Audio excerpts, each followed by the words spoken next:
Running on Air by 11ty7. Chapter 7. I know he's not dead. Harry once more finds himself pacing in his friend's kitchen. Ron, sitting at a table with the hot chocolate, raises an eyebrow and looks at Hermione. Hermione, however, seems to be frowning into her cup of tea. Oh no, Harry, Ron says at last. Sounds like a ghost. He's not a ghost because he's not dead, Harry retorts. Ron doesn't say anything for a long moment. Then he says quietly, Are you sure? I know he's not. Know or think. Harry wants to snap at Ron. Tell him he doesn't understand, but he recognizes how Ron thinks. It's something their aura training hammered into them. Decisions should be evidence-based, made with logic and reasoning. Not intuition and I just know. However, help comes from unexpected quarters. This sounds familiar, Hermione says quietly, and Harry's attention snaps to her. Familiar how? He says urgently. This has happened before. There's been other cases. Hermione bites her lip. Remember when you told me about your dreams a while ago, and it reminded me of those dreams you used to have, the ones that weren't really dreams. They were legilimency.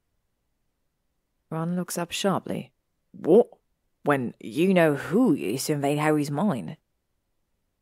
It's not quite like that, Hermione says quickly.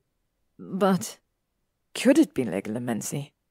A skilled legilimens could cast a spell across a great distance. No, Harry says at once. It's nowhere near the same. Legilimency isn't as simple as that, Harry. It depends on the caster. Every legilimens has a different approach, a different style. Malfoy is reading Harry's mind. Ron looks as if he's not quite sure whether he should be alarmed or not. It's not about reading minds. Honestly, both of you should really know better. Especially you, Harry. Haven't you been trained in the art of it? Yes, Harry admits, feeling slightly defensive. But I hate it. You try shoving your way into someone's mind. Anyway, legilimency can do a lot of things, but it can't make someone appear. Hermione levers him with a look. No, it can't. But it can construct visions, can't it, Harry? He stills. The visions Voldemort sent him. The dreams of Sirius in the Department of Mysteries. Hermione, watching his face carefully, nods. An exceptional legilimens can construct visions, hallucinations. Ron stands up abruptly and starts pacing. I don't like the sound of this. Malfoy's playing mind games with Harry. He's not, Harry says slowly. If you had the power to create a hallucination, anything you wanted, why would you choose to have an ordinary conversation with someone? Maybe this is a last resort, his last way of communicating. He thinks of the way Draco vanished at the end of the conversation. That wasn't part of the vision, he's sure of it. Draco broke an apparent rule when he tried to tell Harry his whereabouts and suffered the consequences accordingly. You should be careful though, Harry, Hermione says. Why? Well, she says quietly, it might not be Malfoy sending you those visions. Harry doesn't like that at all. He clears his throat and decides to try a different lead. Hermione, what do you know about hindering prosecution? Hermione straightens up, her eyes immediately brightening. Well, I've got a number of reference books if you need any. In her law library, Ron says. It's not a law library, Ron. It's one shelf. It used to be the Chotley Canon memorabilia shelf. Anyway, Harry says quickly. Hindering prosecution? He pauses, then lowers his voice, although there are no other people in the house. I think Draco knew his father's whereabouts. Maybe he was even assisting him. Had a chat to Malfoy's solicitor? Ron asked shrewdly. His time as an Auror has cultivated a surprising amount of cunning. Well, Hermione says, a law used to exist, stating that those who knew the whereabouts of felons but didn't report them straight away could be arrested for hindering prosecution. But the law has long since been abolished. So, Harry says carefully, Draco disappeared half an hour before his appointment with the solicitor, who would have told him that there would be no legal consequences for him if he turned Lucius over to the authorities. Maybe he did turn Lucius in, Ron says suddenly. What? Remember when we caught Lucius Malfoy? Everyone wanted to be the one to track down the last Death Eater, but in the end, it all came down to an anonymous tip. Harry remembers that. Someone had activated a Salus charm. The spell, specially designed for the Aurors to respond to emergency, was easy to cast. A simple spray of sparks into the air, and the caster's exact location appeared on the enormous map adhered to the wall of the main Auror office, setting off an alarm that would send all available Aurors rushing to the scene. There wasn't much speculation about who caused it, Ron says. I mean, there was nobody there when we arrived, just Lucius Malfoy, of course, and nobody else. To be honest, we all assumed Lucius cast it himself in a moment of doubt, or he got sick of hiding for so long. Of course, he probably regretted it the second we all showed up. Lucius died at the scene, didn't he? Hermione says suddenly, and Harry glances at her. Yes. It had been terrible. Aurors were supposed to capture, not kill. Although there had been a royal commission into the death, it was never discovered who exactly had cast the fatal curse. Maybe Draco cast a spell and disapparated, Hermione suggests. That doesn't make any sense. All signs point to a forced disappearance. Harry says, frustrated. Draco didn't just run away. Why not? He's always running away from things, Ron says, and Harry shakes his head vehemently. It's not like that anymore. He's changed. He wouldn't have run away. You don't understand. You haven't seen the memories. He taps his knuckles impatiently against the table. If he was forcibly taken away, it doesn't make sense that he'd just show up a few months later with Lucius Malfoy, have him arrested, then disapparate again. And it wouldn't explain why he's still missing now. Harry pauses, aware of Hermione and Ron both observing him carefully. Maybe, Ron says, you should take a bit of a break, Harry. Harry opens his mouth to protest, spots Hermione narrowing her eyes at him, and quickly changes tack. All right, he says instead. I'm going away for the weekend anyway. Oh, that's nice, Ron says, looking relieved. Bit of holiday then. Celebrating my full license. Thought I'd go see a bit of the coast somewhere. Brighton in December, eh? Sounds awful. Ron laughs. Oh, Harry, you didn't say you got your license. Congratulations. Hermione looks genuinely delighted. Wonderful news. Let's have a toast to Muggle transport, shall we? And for a few brief hours, Harry doesn't think about work. That night, however, after he's returned to the apartment and kissed Ginny goodnight, he sits at the kitchen counter and unpacks Draco's life again. The textbook, the notebook. He reads the same lines over and over. Do you remember when we were 11? Every now and again he looks up, but there is no sign of Draco. Maybe he dreamed it last time. Maybe Hermione's right about her legilimency theory, but maybe she's not.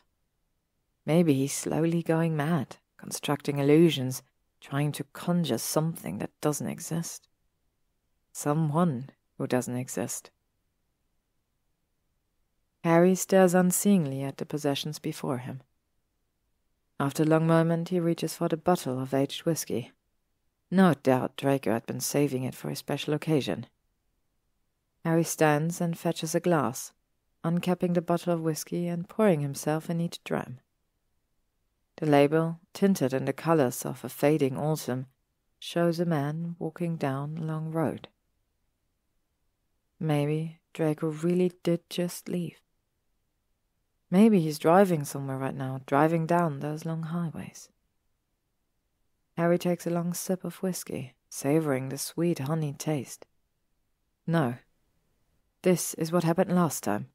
Second-guessing himself, dismissing the dreams and memories, and believing Draco had committed suicide. No, he'd said almost angrily to Hermione when she'd suggested it. No, he wouldn't do that. And yet, he'd nearly convinced himself. He glances up hopefully. He feels like he's being watched, but the room is empty. Well, perhaps Draco's still here. Just invisible, beyond human touch. I'm going away, Harry says to the silent room. To Helston. I want to see what you saw. I'll stand on the edge of world, and the winds will blow southerly, southerly. The room remains empty, and when Harry goes to sleep, he dreams of wild waves and crumbling cliffs. On Thursday, he visits Narcissa Malfoy.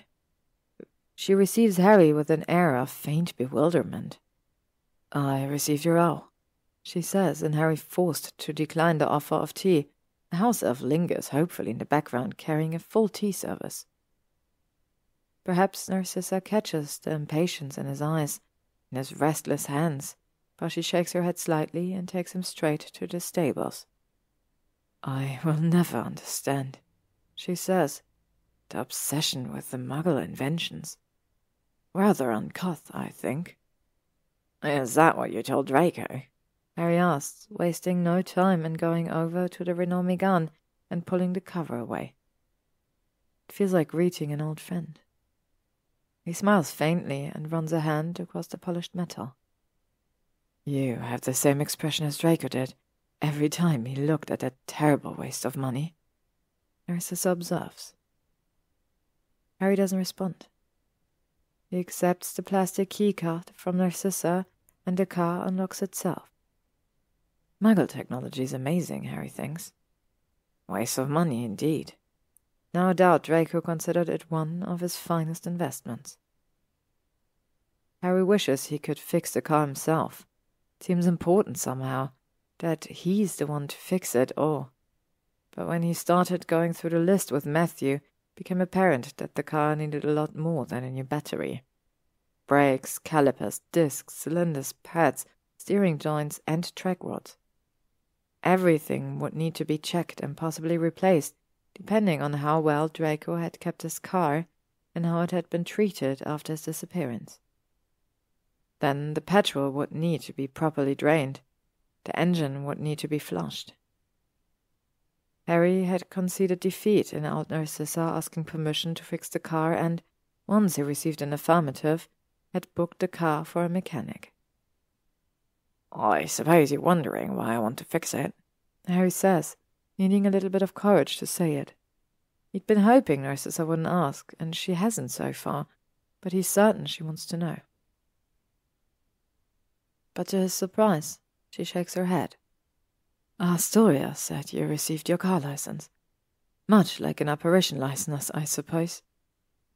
She doesn't look at Harry. Instead, she stares at the car. "You want to drive it, and I think Draco would like to see it driven again." She glances at Harry. "Sometimes it seems you genuinely want to find my son." "I do." Narcissa pauses for a long moment. Harry's aura training begins to prickle at his skin like a long-forgotten high summer heat. She knows something. "Do you have a memory you want to give me?" He asks quietly, careful to sound calm. Narcissa lifts a hand to her necklace, a troubled expression on her face.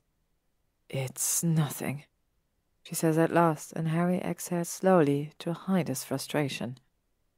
There is no point in pressing. She'll only retreat now. "The mechanics will be arriving in a few minutes," he says, changing the topic. This is one point Narcissa had not agreed with. She had refused to allow the car to be towed away. She seemed to regard it as far too undignified. Harry has the feeling that she'll soon realize the other option.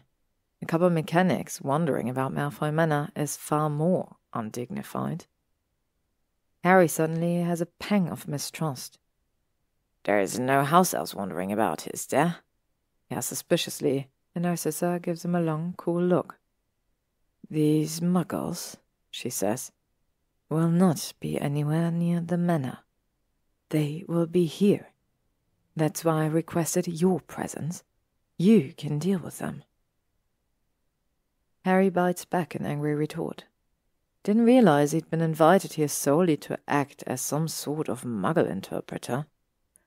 Right, he says then, because he's still feeling slightly resentful, he adds. It'll cost a lot, particularly this time of year. Money is not an obstacle. It was never for you, was it? Harry thinks. But there's the sound of a car in the distance, and Narcissa gracefully retreats, leaving Harry to deal with the mechanics. He leaves shortly after greeting them and directing them to the car anyway. He can't stand to see strangers pulling apart Draco's car. The sun is setting against the dark winter sky when Harry returns to the stables to check progress. The mechanics seem slightly peeved, but cheer up considerably when Harry, following advice protocol from Matthew, pays them generously, hands over a case of beer and wishes them Merry Christmas. You too, mate? One of the mechanics says. Does it start up now? Harry asks, looking over the car, and the mechanic grins. Car's yours, is it? Can tell by the look on your face. He nods towards the car. Go on, then. Harry opens the driver's side door and gets in. Now that he's driven a car, he reacts automatically, his hand instinctively reaching to rest on the steering wheel, his feet finding the brake and the accelerator, his eyes flickering to the rearview mirror. He presses the ignition button. The car responds immediately, the low thrum of the engine filling the room. For a long moment, Harry grips the steering wheel tightly and can't trust himself to speak. He doesn't know why, but this moment is heavy with something intangible. This is real. Engine might be a little rough at past, the nearest mechanic says. I'll be all right with a bit of time. Harry is loath to turn the car off, but he presses the button again and listens to the engine die again. Right, he says. Thanks. The mechanics don't take long to pack up and leave. Harry sits in the driver's seat, feeling the memories rush through him like rain. We could go anywhere. Anywhere? Anywhere. A footstep. Harry opens his eyes. He hadn't realized he'd closed them. The mechanics are long gone. Narcissa stands in the doorway of the tech room, observing him silently. It is fixed, she asks. Harry smiles and presses the ignition button. He never gets tired to listening to that engine start up. But the noise seems to bring little comfort to Narcissa. Her mouth trembles slightly and her head bows, as if her sorrow is a physical weight. It is strange, she says, every word stiff with forced composure, to hear that noise after all this time. She lifts her wand and waves it at the southern wall. It disappears completely, and Harry frowns, not understanding, until Narcissa looks at him again. You wanted to drive, she says, and Harry feels a jolt run through him. He takes a deep breath. If he crashes Draco's car, Narcissa would never forgive him. Harry wouldn't forgive himself either. So he carefully adjusts the seat. Draco's just a little taller than him, it seems, and adjusts all the mirrors. Puts the seatbelt on, acutely aware that he's doing the same movements Draco has done hundreds of times before. He releases the handbrake, shifts the gear into drive, and lightly presses the accelerator. The car rolls forward, finally leaving its prison of the past 3 years, finally doing what it was built to do. Move. There's a quiet crunch of gravel beneath the tires. He turns slowly along the wide path until it sweeps around the manor and joins the wide driveway. In the rear vision mirror, he can see Narcissa watching him. How many times did she watch her son drive away, disappearing into the distance? He applies just a little more acceleration. The car quickens its pace down the long driveway, and then, finally, he slows slightly to turn onto the open road. It's a thin and winding country road. The same type of road on which Harry spent so many hours practicing his own driving.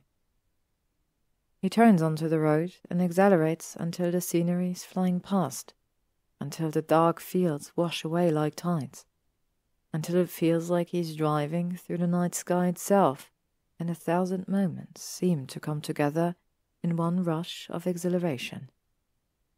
Draco and Astoria driving by the river, Harry standing in his apartment and watching the train lights disappear into the darkness, and for a moment he sees everything perfectly. To be continued.